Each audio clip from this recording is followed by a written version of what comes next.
G women's Tamil நேயர்களுக்கு வணக்கம். பெண்களுக்கு அற்புதமான ஒரு செய்தி காத்திருக்கிறது.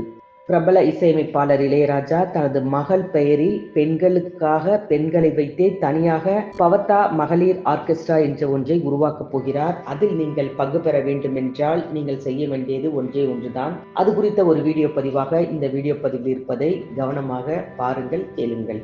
இளையராஜா தன் மகள் நினைவாக பவதா மகளிர் ஆர்கெஸ்ட்ரா என்ற ஒன்றை உருவாக்க திட்டமிட்டுள்ளதாகவும், அதற்காக திறமையுள்ள பெண் பாடகர்கள், இசை கலைஞர்கள் தங்களை தொடர்பு கொள்ளலாம் எனவும் தெரிவித்திருக்கிறார்.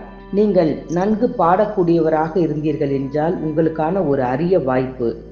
இந்த வாய்ப்பை நன்கு பயன்படுத்திக் கொள்ள பாருங்கள். காரணம், இளையராஜா இசை என்பது உலக புகழ்பெற்ற, கடவுளுக்கு நிகரான ஒரு மிகப்பெரிய ஆன்மாவுக்கு ஒரு சந்தோஷத்தை, மகிழ்ச்சியை தரக்கூடிய ஒரு விஷயம். இளையராஜாவின் ஆர்கெஸ்ட்ரா, அவர் மகளுக்காக ஆரம்பிக்கக்கூடிய இந்த ஆர்கெஸ்ட்ராவில் பங்கு பெற வேண்டும் என்றால் கண்டிப்பாக இளையராஜாவின் அலுவலகத்தை தொடர்பு கொள்ளுங்கள். உங்களுக்கான ஒரு மிகப்பெரிய கனவு கோட்டைக்கு கதவுகள் திறக்கப்பட காத்திருக்கின்றன. பவதாரிணி இளையராஜாவின் மகள் கடந்த ஆண்டு ஜனவரி மாதம் உடல்நல பிரச்சனையால் பாதிக்கப்பட்டு உயிரிழந்தார்.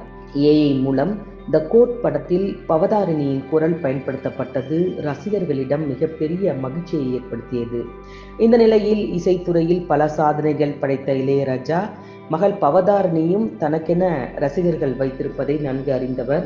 இளையராஜாவின் இசையில் உருவான ராசையா படத்தில் இடம்பெற்ற மஸ்தானா மஸ்தானா பாடல் மூலம் பாடகியாக சினிமாவுக்கு அறிமுகமானவர் தான் இளையராஜாவின் மகள் பவதாரிணி. அநேகன், இரும்பு குதிரை, பிரியாணி, மங்காத்தா, ஃப்ரெண்ட்ஸ், தனம், பிதாமகன், நேருக்கு நேர் என்று பல படங்களில் ஹிட் பாடல்கள் கொடுத்தவர்தான்.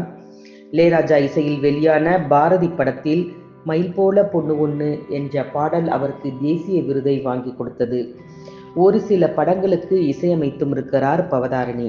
பவதாரிணியின் பெயரில் உருவாகக்கூடிய அந்த மகளிருக்கான ஆர்கெஸ்ட்ரா, அதாவது பவதா மகளிர் ஆர்கெஸ்ட்ராவில் பங்கு பெற்று உலகம் முழுவதும் பயணப்படவும், உலகறிந்த பல பாடல்களை ரம்மியமாக பாடக்கூடிய ஆற்றலும் உங்களுக்கு கிடைக்கும். மிகப்பெரிய கனவு கோட்டைக்குள் செல்ல தயாராக இருங்கள். அதற்காக நீங்கள் செய்ய வேண்டியதெல்லாம் ஒன்றே ஒன்றுதான். இளையராஜாவின் அலுவலகத்தை தொடர்பு கொள்ளுங்கள்.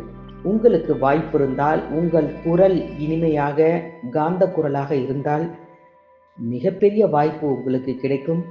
இன்றே நீங்கள் உங்கள் குரலை பதிவு செய்து அதை ஒரு பென்டிரைவில் பதிவு பண்ணி இளையராஜாவின் அலுவலகத்துக்கு அனுப்பலாம். அல்லது அவருடைய அலுவலகத்தை தொடர்பு கொண்டு என்ன, எப்படி தங்களை தொடர்பு கொள்வது அல்லது தங்களுடைய திறமைகளை மெய்ப்பிப்பதற்கு ஒரு வாய்ப்பை அவர் கொடுப்பார் என்பதையெல்லாம் அவருடைய அலுவலகத்தை தொடர்பு கொண்டு தெரிந்து பயன்பெறுங்கள். இது போன்ற பெண்களுக்கென்று தனித்துவமான சில விஷயங்களை தொடர்ந்து நீங்கள் தெரிந்து கொள்ள மறக்காமல் ஜி உமன்ஸ் தமிழ் சேனலை சப்ஸ்கிரைப் பண்ணி வைத்துக் கொள்ளுங்கள். நன்றி, வணக்கம்.